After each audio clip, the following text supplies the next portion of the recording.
अस्सलाम वालेकुम स्टूडेंट्स, मैं हूं मुस्तजाब हैदर, आपका फ़िज़िक्स टीचर। चलें लाइट बोर्ड की तरफ चलते हैं और आज के लेक्चर का आगाज़ करते हैं। स्टूडेंट्स, आज जो हम सीखने जा रहे हैं वो है सिंपल माइक्रोस्कोप। माइक्रोस्कोप का वर्ड जब भी एक स्टूडेंट सुनता है तो उसके जहन में फ़ौरन एक डिवाइस आती है, इस तरह की डिवाइस जो हमारे इसी चैप्टर में 10.4 फिगर के नाम से ड्रॉ की गई है। जब स्टूडेंट्स के सामने माइक्रोस्कोप का जिक्र किया जाता है तो ये एक स्पेसिफिक फिगर है जो उनके जहन में आती है। लेकिन स्टूडेंट्स, माइक्रोस्कोप जो है ये एक ब्रॉडर टर्म है। ये जो फिगर हमारे जहन में आती है जिसे हम देखते हैं, ये माइक्रोस्कोप की एक टाइप है जिसे हम लोग कंपाउंड माइक्रोस्कोप का नाम देते हैं। लेकिन सिंपल माइक्रोस्कोप इससे बहुत ज़्यादा डिफरेंट होती है और बहुत ज़्यादा सिंपल होती है, इसी वजह से इसके नाम के साथ भी सिंपल आता है। अब सबसे पहले तो हमें पता होना चाहिए कि माइक्रोस्कोप बेसिकली कहते किसे हैं। तो स्टूडेंट्स, ऐसी कोई भी डिवाइस जिसको हम करीब पड़े हुए किसी भी ऑब्जेक्ट को मैग्नीफाई करके देखने के लिए इस्तेमाल करें, हम उसे माइक्रोस्कोप का नाम देते हैं। तो हम इसको यहाँ पे डिफाइन कर लेते हैं, इसकी डेफिनेशन को लिख भी लेते हैं कि माइक्रोस्कोप क्या है। माइक्रोस्कोप, ये स्टूडेंट सिर्फ माइक्रोस्कोप की डेफिनेशन हम लोग करने जा रहे हैं। सिंपल माइक्रोस्कोप क्या है इसको हम थोड़ी देर में देखते हैं। तो माइक्रोस्कोप क्या है? A device which is used to see magnified image of a close object। यानी एक ऐसा ऑब्जेक्ट जो हमारे करीब पड़ा हुआ हो, हम उसका मैग्नीफाइड इमेज बनाने के लिए जो डिवाइस इस्तेमाल करते हैं उसे माइक्रोस्कोप कहते हैं। स्टूडेंट्स, इसमें एक चीज़ ये है कि हमें मैग्नीफाइड इमेज मिलेगा, दूसरी चीज़ है जो हमारा ऑब्जेक्ट है वो क्लोज होगा, और एक और चीज़ भी याद रखनी है, ये जो क्लोज ऑब्जेक्ट है ये स्मॉल ऑब्जेक्ट होता है। स्मॉल ऑब्जेक्ट यानी ये एक बहुत छोटा सा ऑब्जेक्ट होगा जिसे मैग्नीफाई करके हमारी ये माइक्रोस्कोप दिखा रही होगी, क्योंकि हमारे पास कुछ ऐसे ऑप्टिकल इंस्ट्रूमेंट्स भी हैं जो बहुत बड़े ऑब्जेक्ट्स को भी मैग्नीफाई करके दिखाते हैं, करीब ला के दिखाते हैं। लेकिन ये बड़े ऑब्जेक्ट्स को देखने के लिए इस्तेमाल नहीं होगी, ये छोटे ऑब्जेक्ट्स को जो हमारे बहुत करीब पड़े होंगे उन्हें मैग्नीफाई करके देखने के लिए इस्तेमाल हो रही होगी। अब स्टूडेंट्स, आगे चलते हैं और सिंपल माइक्रोस्कोप के बारे में डिस्कशन करते हैं। सिंपल माइक्रोस्कोप क्या है? स्टूडेंट्स, अगर आप कभी देखें कोई वॉच मेकर है, तो वॉच मेकर जो घड़ी साज होते हैं वो वॉच को जब ठीक कर रहे होते हैं, रिपेयर कर रहे होते हैं, तो उन्होंने आँख के ऊपर एक छोटा सा लेंस लगाया होता है और उस लेंस से वो वॉच के कंपोनेंट्स को देख रहे होते हैं।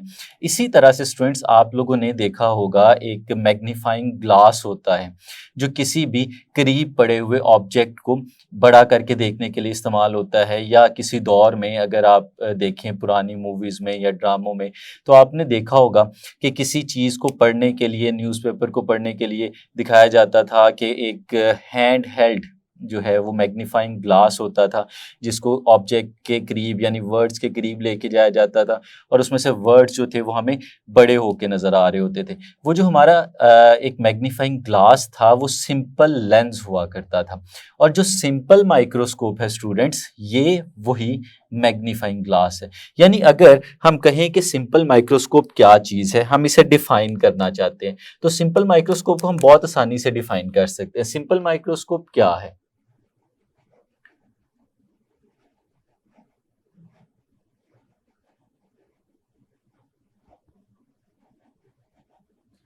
तो स्टूडेंट्स, हमें याद रखना है कि अगर सिंपल माइक्रोस्कोप का वर्ड हमारे सामने आए तो ये क्या होती है? ये एक डिवाइस है और जिसके अंदर सिर्फ एक लेंस यूज होता है, अ सिंगल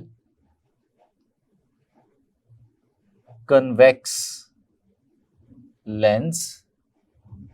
अगर हमारे पास सादा सिंपल एक सादा बाई कन्वेक्स लेंस हो, उसे हम लोग कहते हैं simple microscope. A single convex lens can be used as a simple microscope.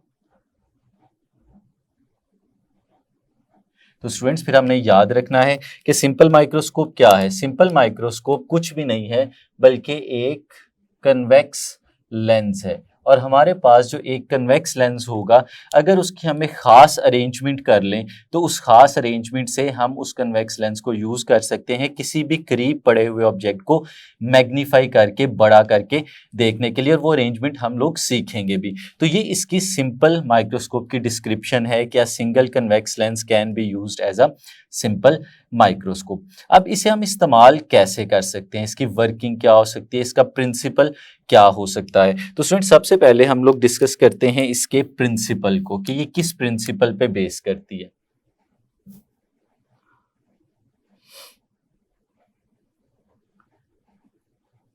हमारे पास एक सिंपल कन्वेक्स लेंस को कैसे सिंपल माइक्रोस्कोप बनाया जा सकता है।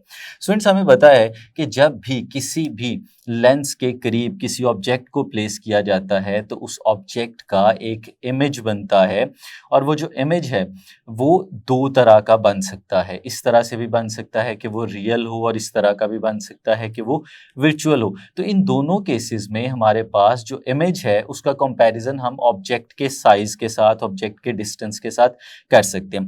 अब लेट्स सपोज स्टूडेंट्स हमारे पास ये एक कन्वेक्स लेंस है जो यहाँ पे आपके सामने प्लेस किया गया।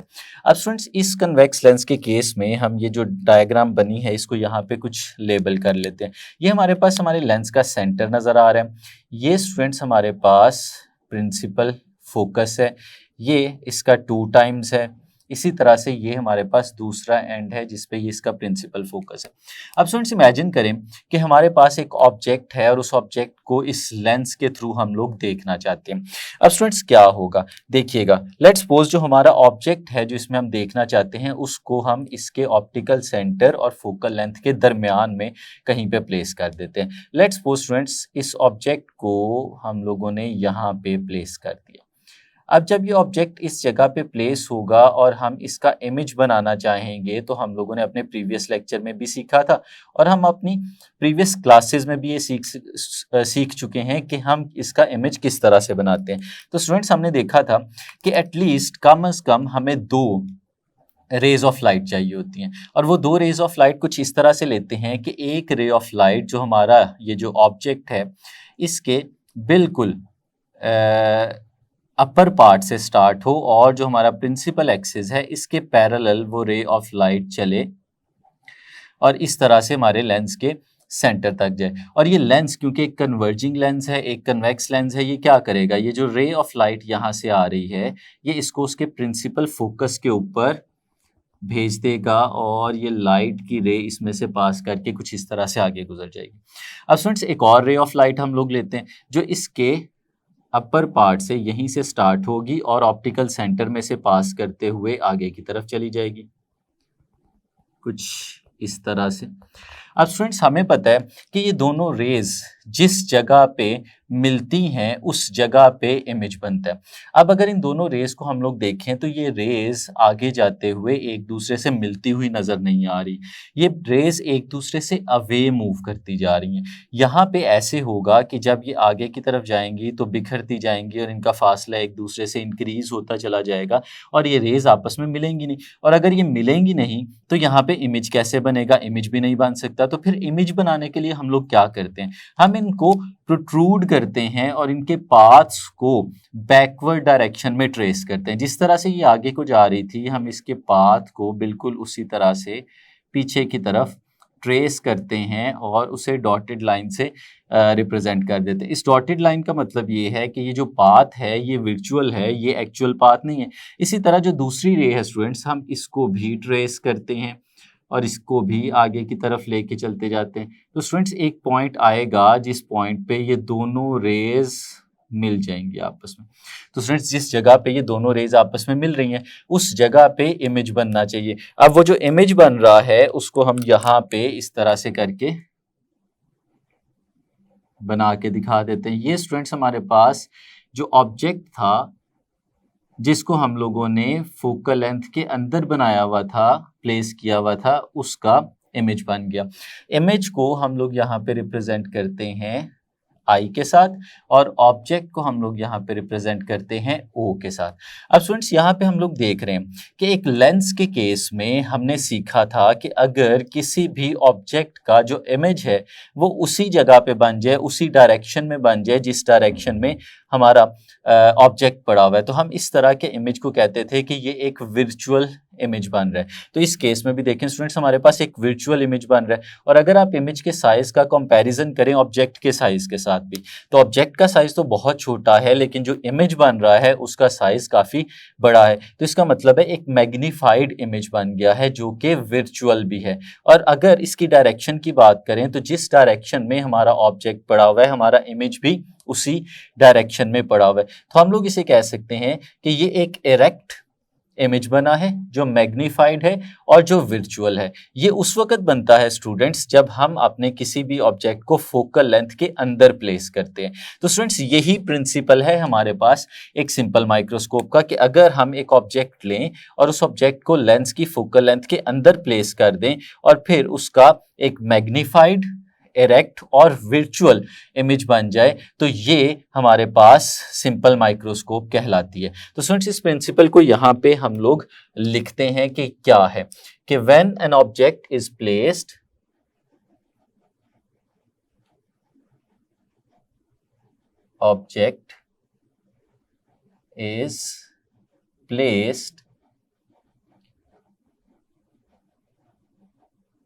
within the focal length of a single convex lens, then a magnified, erect and virtual image is formed। तो स्टूडेंट्स ये है हमारे पास सिंपल माइक्रोस्कोप का बेसिक प्रिंसिपल कि हम लोगों ने ऑब्जेक्ट को फोकल लेंथ के अंदर प्लेस किया हुआ है और फिर हमारे पास एक वर्चुअल, इरेक्ट और मैग्नीफाइड इमेज जो है वो बन गया। अब स्टूडेंट्स इस चीज़ को हम फर्दर इलेबोरेट करेंगे और अपनी बुक में बनी हुई जो फिगर्स हैं उसके साथ इसे रिलेट करके देखेंगे। स्टूडेंट्स हम लोगों को पता है इसकी कि अगर हमारे पास कोई भी एक ऑब्जेक्ट हो, हम उसे मैग्नीफाई करके देखना चाहें, बड़ा करके देखना चाहें, तो उसका एक तरीका ये होता है कि उसका विजुअल एंगल इंक्रीज कर दिया जाए। जैसे जैसे विजुअल एंगल बढ़ता जाता है वैसे वैसे उसकी मैग्नीफिकेशन भी बढ़ती जाती है। हमारा जो ऑब्जेक्ट है वो हमें बड़ा होके नजर आना शुरू हो जाता है। लेकिन अब उसमें एक प्रॉब्लम है कि हम विजुअल एंगल एक सर्टन लेवल से ज़्यादा नहीं कर सकते। उसकी वजह क्या है? क्योंकि अगर हम किसी ऑब्जेक्ट का विजुअल एंगल बढ़ाते बढ़ाते उसे इतना करीब ले आएंगे अपनी आंख के कि वो नियर पॉइंट या least distance of distinct vision के भी अंदर आ जाएगा, तो फिर क्या होगा कि उसका जो इमेज बनेगा वो ब्लरी बन जाएगा, हम उसे डिटेल में देख नहीं पाएंगे। तो उस मैग्निफिकेशन का हमें प्रैक्टिकली कोई फ़ायदा नहीं होगा। तो फिर उस केस में हमारे पास ये चीज़ काम आती है, क्योंकि देखिए हमने कहा कि ये क्लोज ऑब्जेक्ट्स को देखने के लिए इस्तेमाल होती है। तो स्टूडेंट्स इमेजिन करें कि लेट्स सपोज हमारे पास एक एक्सिस है और उस एक्सिस के ऊपर एक ऑब्जेक्ट पड़ा हुआ है। लेट्स सपोज स्टूडेंट्स ये एक एक्सिस है, यहाँ पे हमारी आई मौजूद है और फिर स्टूडेंट्स इससे कुछ फासले के ऊपर लेट्स सपोज यहाँ पे हमारे पास एक ऑब्जेक्ट ये पड़ा हुआ है। तो स्टूडेंट्स इस ऑब्जेक्ट को हम लोग इसके साइज को O के साथ रिप्रेजेंट कर रहे हैं। अब स्टूडेंट्स ये इस वक्त हमारी आंख के ऊपर, हमारी आई के ऊपर जो एंगल बना रहा होगा, अगर हम उस एंगल को यहाँ पे देखना चाहें तो स्टूडेंट्स वो कुछ इस तरह से बन रहा होगा। और हमने इस एंगल को अपने प्रीवियस लेक्चर में भी नाम दिया था अल्फा का। तो स्टूडेंट्स ये अल्फा पे बन रहा है और इस वक्त इस ऑब्जेक्ट को हम मैक्सिमम जितना मैग्नीफाई कर सकते थे रिजॉल्व करते करते वहां पे हम लोगों ने इसे प्लेस किया। यानी मेरी इस बात को सादा लफ्जों में हम कह सकते हैं कि इस ऑब्जेक्ट को हम लोगों ने यहाँ पे प्लेस किया हुआ है और ये जो डिस्टेंस है इसका ह्यूमन आई से इस वक्त ये least distance of distinct vision है या ये नियर पॉइंट के ऊपर प्लेस हुआ हुआ है। अब अगर हम इसको यहाँ से फर्दर और आगे लेके आएंगे तो विजुअल एंगल तो ज़रूर बढ़ जाएगा, लेकिन जो विजुअल एंगल बढ़ेगा उसकी वजह से हमारा जो ऑब्जेक्ट है वो देखने के काबिल नहीं रहेगा। अब हम उसे अच्छे से देख नहीं पाएंगे। तो स्टूडेंट्स इधर तक हम अपनी ह्यूमन आई को इस्तेमाल करते हुए इसे मैग्नीफाई कर सकते हैं, इससे ज़्यादा करीब हम उसे नहीं लेके आ सकते। लेकिन स्टूडेंट्स अगर हम इसे फर्दर करीब लेके आना चाहें तो फिर हम क्या करें, और इसे फर्दर मैग्नीफाई करना चाहें तो फिर हमारे पास यही चीज़ इस्तेमाल होती है। कैसे स्टूडेंट्स, ये देखिएगा कि हमारे पास यही एक्सिस है, बिल्कुल इसी तरह से यहाँ पे जो हमारी आई है वो अभी भी उसी जगह पे मौजूद है। अब ये जो ऑब्जेक्ट हमारे पास पड़ा हुआ था, अगर हम इसे फर्दर आगे की तरफ लेके आते हैं तो फिर क्या होता है कि जाहिर सी बात है कि ये फजी हो जाएगा, ये ब्लर हो जाएगा, हम इसे देख नहीं पाएंगे। तो देखें स्टूडेंट्स, लेकिन उसका विजुअल एंगल जरूर बढ़ जाएगा। लेट्स सपोज इस ऑब्जेक्ट को हम मूव करवा के आगे ले आते हैं, बिल्कुल इसी तरह से इसी एक्सिस पे मूव करते करते हमारा जो ये ऑब्जेक्ट है स्टूडेंट्स, हम इसको इस जगह पे प्लेस कर देते हैं। अब स्टूडेंट्स इस वक्त हम लोग देख रहे हैं कि हमारा विजुअल एंगल तो अब इंक्रीज कर गया होगा, क्योंकि विजुअल एंगल अगर हम लोगों ने यहाँ पे बनाना हो तो विजुअल एंगल स्टूडेंट्स कुछ इस तरह से बनेगा और ये विजुअल एंगल हमें फिजिकली भी नजर आ रहा है कि हमारे पहले वाले एंगल से बड़ा है। लेकिन प्रॉब्लम ये है कि हमारी आंख अब इसको रिजॉल्व नहीं कर सकती। तो फिर स्टूडेंट्स इसका क्या सोल्यूशन है? अब यहाँ पे यही चीज इस्तेमाल होगी कि अगर स्टूडेंट्स हम अपनी आंख और इस ऑब्जेक्ट ये जो यहाँ पे पड़ा हुआ है इसके दरमियान में एक लेंस को प्लेस कर दें। कुछ इस तरह से हम इस ऑब्जेक्ट को डायरेक्ट नहीं देखते, बल्कि हम इस ऑब्जेक्ट को एक लेंस के थ्रू देखते हैं, जैसे यहाँ पे। अब स्टूडेंट्स देखें कि ये लेंस और ये ऑब्जेक्ट बहुत ज़्यादा एक दूसरे के करीब हैं, यानी इसका मतलब है कि ये जो ऑब्जेक्ट है जैसे यहाँ पे प्रिंसिपल फोकस के अंदर पड़ा हुआ था, उसी तरह से ये ऑब्जेक्ट जो इस जगह पे नज़र आ रहा है ये भी प्रिंसिपल फोकस के अंदर पड़ा हुआ है। तो इसका अगर हम इमेज बनाने की बात करें तो स्टूडेंट्स इसका इमेज इसी डायरेक्शन में बनेगा और मैग्नीफाइड होगा और इरेक्ट होगा और वर्चुअल होगा। तो स्टूडेंट्स हम देखते हैं कि इसकी एडजस्टमेंट कुछ इस तरह से होती है कि इसका जो इमेज बन रहा है स्टूडेंट्स वो इसी डायरेक्शन में बनता है और लेट्स सपोज स्टूडेंट्स वो इमेज जो है वो इस जगह पे कुछ इस फॉर्म में बन जाता है।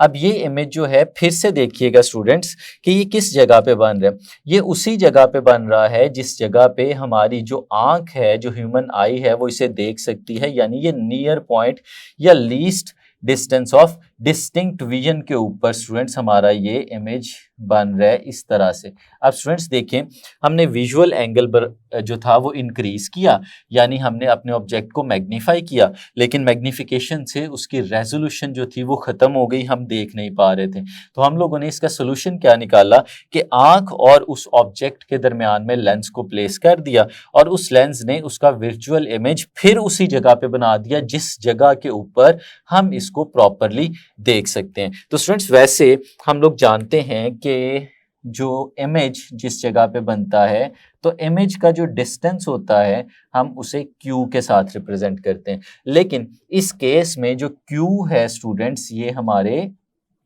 डी के इक्वल आ रहा है और इस केस में ये जो यहाँ पे एंगल बन रहा है स्टूडेंट्स, इस एंगल को हम लोग नाम देते हैं बीटा का। तो स्टूडेंट्स ये है एक सिंपल प्रिंसिपल कि किस तरह से हम लोग सिंपल माइक्रोस्कोप को इस्तेमाल करके मैग्नीफाइड इमेज बना सकते हैं। और स्टूडेंट्स एक चीज़ और यहाँ पे जहन में रखने वाली है कि ये जो इमेज इस वक्त हमारे पास बन रहा है ये इमेज या तो नियर पॉइंट पे least distance of distinct vision पे बनना चाहिए या इससे आगे बनना चाहिए। अगर ये इससे करीब बनेगा तो फिर से वही प्रॉब्लम आएगी कि हमारी आंख जो है वो इसे देख नहीं पाएगी और ये जो ब्लरी नेस है वो नहीं जाएगी और हमारा इमेज जो है ब्लरी आएगा। तो ये वो कम से कम फासला है जिस फासले पे हमारा इमेज बनना चाहिए ताकि हम उसको रिजॉल्व्ड फॉर्म के अंदर देख सकें। तो स्टूडेंट्स आगे चलते हैं और फिर देखते हैं कि अगर इस तरह से हम लोग कोई इमेज बना लें तो फिर उस इमेज की मैग्निफिकेशन कितनी होगी उसको हम लोगों ने कैलकुलेट करना है।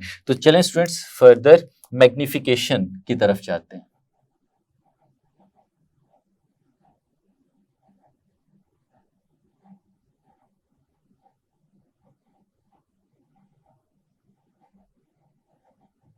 अब मैग्निफिकेशन की डेरिवेशन और कैलकुलेशन के लिए सबसे पहले स्टूडेंट्स हमें एक दो चीज़ों का जो है वो एनालिसिस करना है। पहली ये फिगर देखिएगा स्टूडेंट्स, अगर हम लोग इस पहली फिगर की बात करें, मैं इसे हाईलाइट करता हूँ। ये फिगर हमारे पास उस वक्त आई है जब हम लोग इस ऑब्जेक्ट को थ्रू नेकेड आई देख रहे थे, अनएडेड आई देख रहे थे। इसे स्टूडेंट्स हम लोग नाम दे देते हैं फिगर नंबर 1 का, हमारे आज के लेक्चर की। तो हमारी फिगर नंबर 1 में हमें एक राइट ट्रायंगल बनती हुई नजर आ रही है। स्टूडेंट्स अगर इस राइट ट्रायंगल को देखें तो यहां से हम कुछ कैलकुलेट कर सकते हैं from figure number 1। Students figure number 1 से देखें और मैं आपसे कहूं कि टेंजेंट अल्फा हमें फाइंड आउट करना है। तो स्टूडेंट्स हमें पता है टेंजेंट जो है वो इक्वल होता है किसके, परपेंडिकुलर ओवर बेस।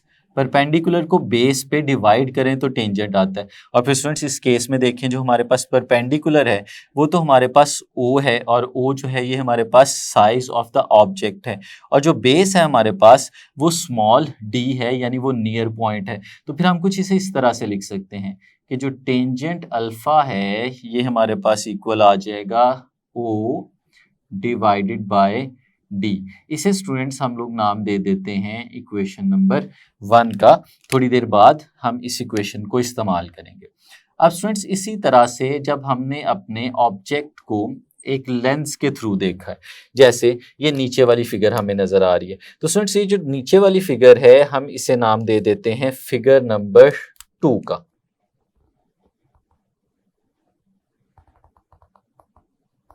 तो फिगर नंबर 2 को स्टूडेंट्स अगर हम लोग देखें तो हम लोग लिख सकते हैं यहां पे फ्रॉम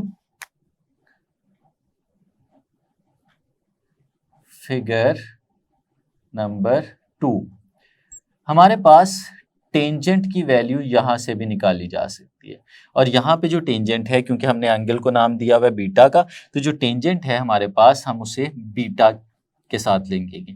और टेंजेंट बीटा किसके इक्वल है स्टूडेंट्स, ये भी उसी के इक्वल होता है, परपेंडिकुलर ओवर बेस। अब स्टूडेंट्स इस केस में जो परपेंडिकुलर हमें यहाँ पे नजर आ रहा है ये तो स्टूडेंट्स हमारे पास इमेज है और इमेज को हम लोग रिप्रेजेंट करते होते हैं कैपिटल आई के साथ, ये हमारे इमेज का साइज है।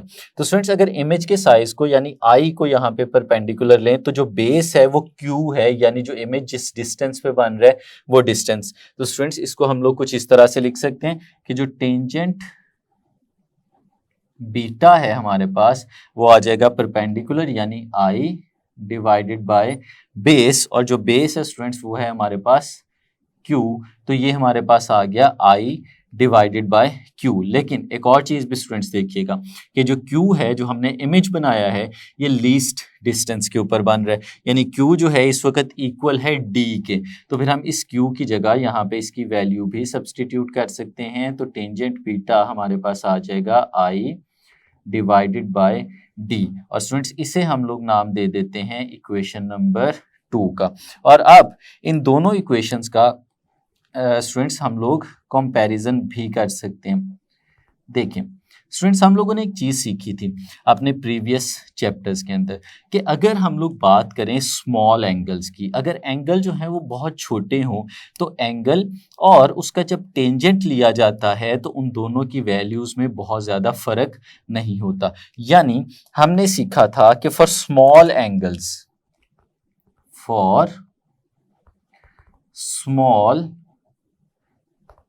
एंगल्स अगर एंगल्स स्टूडेंट्स स्मॉल हों तो उस केस में theta is approximately equal to tangent theta, यानी अगर एंगल थीटा है तो वो तकरीबन इक्वल होगा, तकरीबन बराबर होगा टेंजेंट थीटा के। और अगर एंगल अल्फा है तो फिर टेंजेंट अल्फा बराबर होगा अल्फा के, और अगर टेंजेंट बीटा है तो वो बराबर होगा बीटा के। स्टूडेंट्स, ये हम लोग प्रीवियस अपने चैप्टर्स में सीख चुके हैं और ये मैथमेटिकल फैक्ट है। इसे हम चेक भी कर सकते हैं कि अगर बहुत स्मॉल एंगल ले लें और फिर उसी स्मॉल एंगल का टेंजेंट लें तो उसका आंसर जो है हमारे पास वो तकरीबन इक्वल आ जाता है। तो फिर स्टूडेंट्स हम लोग क्या कह सकते हैं, इसी चीज़ को अगर हम लोग सामने रखें तो हम लोग कह सकते हैं कि हमारे पास जो टेंजेंट अल्फा है स्टूडेंट्स, ये इक्वल आ जाएगा अल्फा के, और जो टेंजेंट बीटा है स्टूडेंट्स, ये हमारे पास इक्वल आ जाएगा बीटा के। तो ये हम क्यों कर रहे हैं, इसकी वजह क्या है? इसकी वजह ये है स्टूडेंट्स कि हम लोग यहाँ पे मैग्निफिकेशन को कैलकुलेट करना चाहते हैं, और हमें पता है, वी नो दैट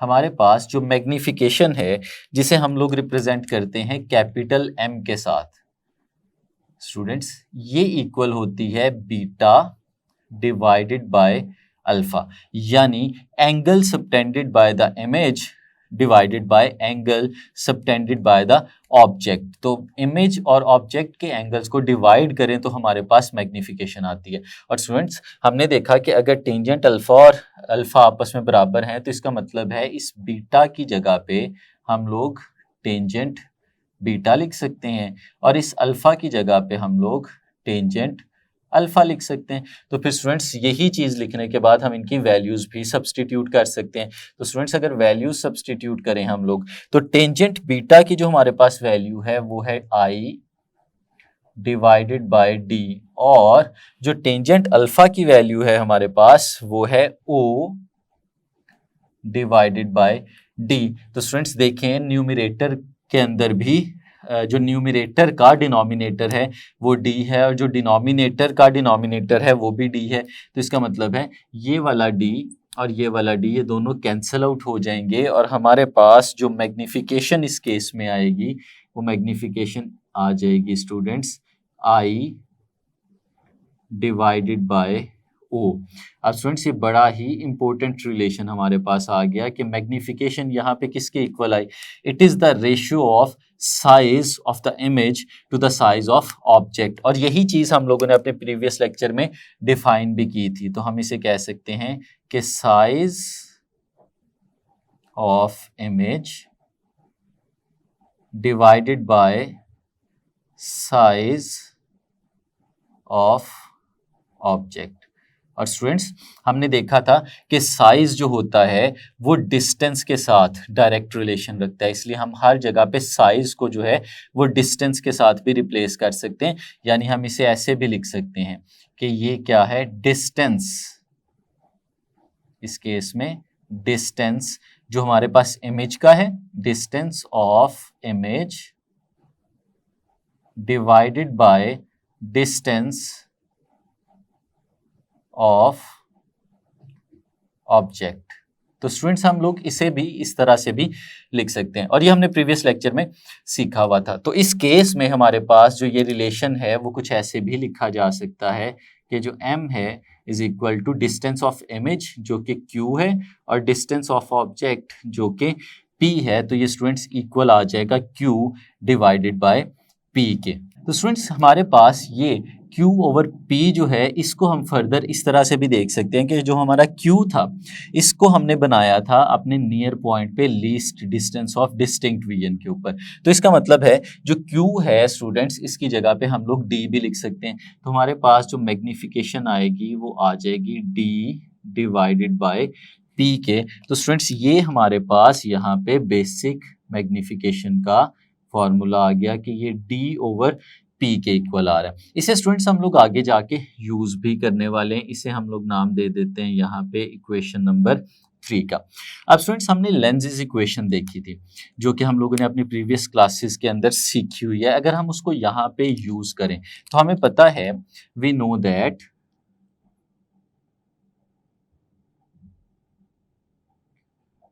दैट क्या कि अगर हम रिलेशन देखें distance of image, distance of object और फोकल लेंथ के दरमियान, तो वो क्या होता है 1/f is equal to 1/p plus 1/q। अब स्टूडेंट्स ये जनरल रिलेशन था हमारे पास, लेकिन इसमें एक चीज भी थी, एक फैक्ट भी था कि अगर जो हमारे पास इमेज बन रहा होता है वो इमेज वर्चुअल हो, वर्चुअल, तो वर्चुअल इमेज के केस में जो हमारे पास Q है हम इसे नेगेटिव लेते होते थे। यानी ये जो रिलेशन है, इस रिलेशन में ये जो प्लस का साइन है ये हमारे पास रियल इमेज के लिए यूज होता है। और अगर हमारे पास वर्चुअल इमेज हो तो वर्चुअल इमेज के केस में हमारा ये फॉर्मूला जो है वो चेंज हो जाता है, और फिर जो फॉर्मूला हमारे पास बनता है वो कुछ ऐसा होता है कि 1/f is equal to 1/p minus 1/q। यानी ये नेगेटिव का साइन है और ये किसके लिए बनेगा, फॉर वर्चुअल इमेज। अगर हमारे पास जो इमेज है वो वर्चुअल है तो उस केस में हम लोग इसको कुछ इस तरह से लिखते हैं। अब स्टूडेंट्स इसी फॉर्मूले को, इसका मतलब है फिर हमें यूज करना है, क्योंकि हमारा जो इमेज यहाँ पे बन रहा है वो इमेज वर्चुअल बन रहा है। दोनों केसेस यहाँ पे आपके सामने हैं, तो वर्चुअल के केस में फिर ये नेगेटिव वाला फॉर्मूला जो है हमारे पास यूज होगा, और ये वाला फॉर्मूला जो है इसे हम लोग स्टूडेंट्स यहाँ पे निग्लेक्ट कर देंगे, इसे हम लोग यूज नहीं करेंगे। तो students 1/f is equal to 1/p और फिर माइनस 1/q। अब स्टूडेंट्स ये जो q यहाँ पे लिखा हुआ नजर आ रहा है ये हम बार बार देख रहे हैं कि ये किसके इक्वल है, ये तो नियर पॉइंट के इक्वल है, तो इस पे भी q की जगह हम इसकी वैल्यू सब्स्टिट्यूट कर देते हैं। तो हम लोग स्टूडेंट्स लिख सकते हैं इसको कुछ इस तरह से कि हमारे पास जो 1/f है that is equal to 1/p minus 1/d। अब स्टूडेंट्स इसको हम फर्दर उस फॉर्म में लेके आने की कोशिश करते हैं जो हमारे पास इक्वेशन नंबर 3 में लिखी है। अगर इक्वेशन नंबर 3 को देखें स्टूडेंट्स तो हमारे न्यूमरेटर के अंदर d लिखा हुआ है और हमारे डिनोमिनेटर के अंदर p लिखा हुआ है, यानी जो d/p की रेशो है स्टूडेंट्स ये रिप्रेजेंट कर रही है मैग्निफिकेशन को। तो इसी तरह से अगर यहाँ पे भी हमें मैग्निफिकेशन बनानी हो इस फॉर्मूले के अंदर, तो स्टूडेंट्स ये अगर आप फैक्टर देखें तो इसमें यहाँ पे ये जो सेकंड वाला फैक्टर हमें नजर आ रहा है, अगर इसके न्यूमरेटर के अंदर d लिखा हुआ हो तो d लिखे हुए का मतलब ये है कि ये मैग्निफिकेशन बन जाएगी। तो यहाँ पे d कैसे लेके आ सकते हैं, ये जो पूरी इक्वेशन स्टूडेंट्स हमें नजर आ रही है अगर हम इस पूरी इक्वेशन को d के साथ मल्टीप्लाई कर दें तो देखिएगा कि हमारे पास ये रिलेशन किस तरह का बनेगा। अगर हम इसे d के साथ मल्टीप्लाई करते हैं स्टूडेंट्स तो ये आएगा d divided by f is equal to d divided by p minus d divided by d। स्टूडेंट्स ये कुछ इस तरह से आ जाएगा, और ये देखें ये हमारे पास आ गया d divided by f is equal to d divided by p और माइनस d और d कैंसिल आउट हो जाएंगे और ये 1 बन जाएगा। इस स्टूडेंट माइनस के 1 को हम उठा के इस तरफ ले आते हैं, तो जब इसको दूसरी तरफ लेके जाएंगे तो स्टूडेंट्स हमारे पास कुछ इस तरह से आ जाएगा d divided by f plus 1 is equal to d/p। अब स्टूडेंट्स अगर हम लोग इसको रिलेट करके देखें यहाँ पे मौजूद हमारी इक्वेशन नंबर 3 के साथ, तो स्टूडेंट्स हम लोग देखते हैं कि हमारी राइट हैंड साइड तो मैग्निफिकेशन के इक्वल है, तो फिर हम क्या लिख सकते हैं, from equation number 3 d divided by f plus 1 is equal to magnification. ये स्टूडेंट्स हमारे पास मैग्निफिकेशन का फॉर्मूला बन गया। अगर इस फॉर्मूले को हम एक्सप्लेन करना चाहें तो स्टूडेंट्स यहाँ पे मैं दोबारा से इस फॉर्मूले को आपके सामने लिखता हूँ कि हमारे पास जो मैग्निफिकेशन इस केस में आ रही है वो स्टूडेंट्स इक्वल आ रही है 1 plus d divided by f। यानी इस केस में स्टूडेंट्स हमारे पास जो मैग्निफिकेशन है एक सिंपल कन्वेक्स लेंस की वो इसके इक्वल है m is equal to 1 plus d over f। अब इसको स्टूडेंट्स हमारे लिए समझना बहुत ज़रूरी है कि मैग्नीफिकेशन जो है वो किन चीज़ों पे डिपेंड कर रही है और मैग्नीफिकेशन यहाँ पे बेसिकली क्या दे रही है हमें। स्टूडेंट्स इसके अंदर एक 1 लिखा हुआ है, 1 हमें पता है कांस्टेंट है, और जो d है ये भी हमारे पास कांस्टेंट होता है, नियर पॉइंट है, least distance of distinct vision भी कहते हैं इसे, और इसकी वैल्यू स्टूडेंट्स हम लोगों ने याद की हुई थी कि ये 25 सेंटीमीटर होता है फॉर नॉर्मल ह्यूमन आई। अब लेट्स सपोज स्टूडेंट्स हम इमेजिन करते हैं कि हमारे पास जो एक लेंस था, जैसे कि ये एक लेंस है, इस लेंस की जो फोकल लेंथ है, लेट्स सपोज स्टूडेंट्स वो फोकल लेंथ थी 5 सेंटीमीटर, यानी ये जो हमें f नज़र आ रहा है, इस f का हमारे लेंस के सेंटर से जो डिस्टेंस है वो f के इक्वल है, यानी 5 सेंटीमीटर के इक्वल है। अब स्टूडेंट्स अगर इसको हम इस फॉर्मूले में सब्स्टिट्यूट करके देखें तो इससे क्या मिलेगा हमें, देखिएगा ज़रा स्टूडेंट्स, हमारे पास जो m है यहाँ पे वो इक्वल आएगा 1 प्लस d, और इसकी जगह पे स्टूडेंट्स हम लोग प्लेस करेंगे 25 और नीचे f लिखा हुआ, और f की वैल्यू हम लोगों ने ले ली 5। तो स्टूडेंट्स अगर हम इसे सॉल्व करते हैं तो हमारे पास आता है 1 प्लस 25 डिवाइडेड बाय 5, तो इसका आंसर आएगा 5, और ये हमारे पास आ गया 6। यानी स्टूडेंट्स हमारे पास इस केस में जो मैग्नीफिकेशन आ रही है वो मैग्नीफिकेशन की वैल्यू 6 आ रही है। अब इस 6 का क्या मतलब है?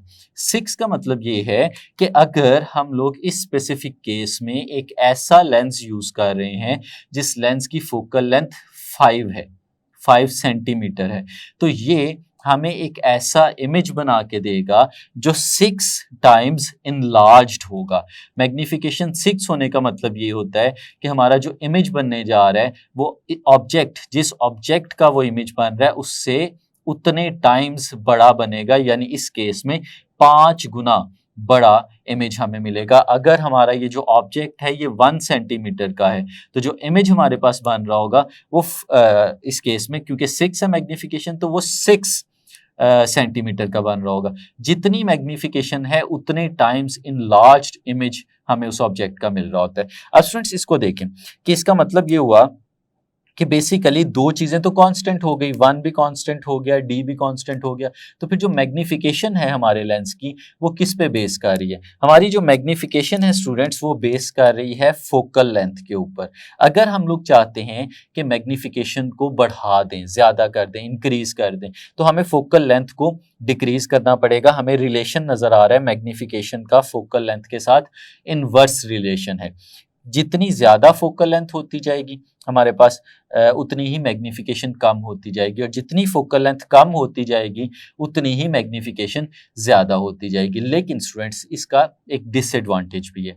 अगर हम फोकल लेंथ को कम करते जाते हैं तो मैग्नीफिकेशन तो बढ़ती जाती है, लेकिन फिर जिस ऑब्जेक्ट का हमें इमेज बनाना है उस ऑब्जेक्ट को हमें लेंस के बहुत ज्यादा करीब प्लेस करना पड़ेगा। किस तरह से, देखिएगा स्टूडेंट्स, यहाँ पे हमें नजर आ रहा है कि फोकल लेंथ इस पॉइंट पे मौजूद थी, और इस पॉइंट पे मौजूद फोकल लेंथ से अंदर हमने अपने इमेज को प्लेस किया और हमारा इमेज जो था वो लेंस के करीब आ गया। लेकिन अगर इस लेंस की फोकल लेंथ कम होती और ये पॉइंट यहाँ पे कहीं इस जगह पे मौजूद होता, तो इसका मतलब है अगर ऑब्जेक्ट को यहीं पे पड़ा रहने दें हम लोग तो ये तो फोकल लेंथ से बाहर पड़ा होगा, तो जो फोकल लेंथ से बाहर पड़ा हुआ है उसका इमेज तो हमारे लेंस के दूसरी तरफ बन जाएगा, वो इस फॉर्म में वर्चुअल और मैग्नीफाइड फॉर्म में नहीं मिलेगा। तो हमें अपने ऑब्जेक्ट को इससे बहुत ज़्यादा और करीब प्लेस करना पड़ेगा। यानी अगर हम लोग चाहते हैं कि हम लोग किसी लेंस की फोकल की मैग्नीफिकेशन को बढ़ा दें तो हमें उसकी फोकल लेंथ को डिक्रीज करना पड़ता है, लेकिन हमने अगर इस तरह से हम लोग कर लें तो अपने ऑब्जेक्ट को लेंस के मज़ीद करीब प्लेस करना पड़ता है, फिर जाके हम उसका प्रॉपर इमेज बना सकते हैं। अदरवाइज उसकी इमेज फॉर्मेशन जो है वो पॉसिबल नहीं रहती, वो फिर दूसरे एंड पे इमेज बनता है जो हमारे लिए देखना लेंस के थ्रू उस तरह से पॉसिबल नहीं रहता। तो ये था स्टूडेंट्स हमारा आज का लेक्चर, चैप्टर नंबर 10 का। उम्मीद है आपने इनको अच्छे से समझ लिया होगा, सीख लिया होगा। नेक्स्ट लेक्चर में नेक्स्ट टॉपिक के साथ आएंगे, तब तक के लिए इजाज़त दीजिए। अल्लाह हाफिज़।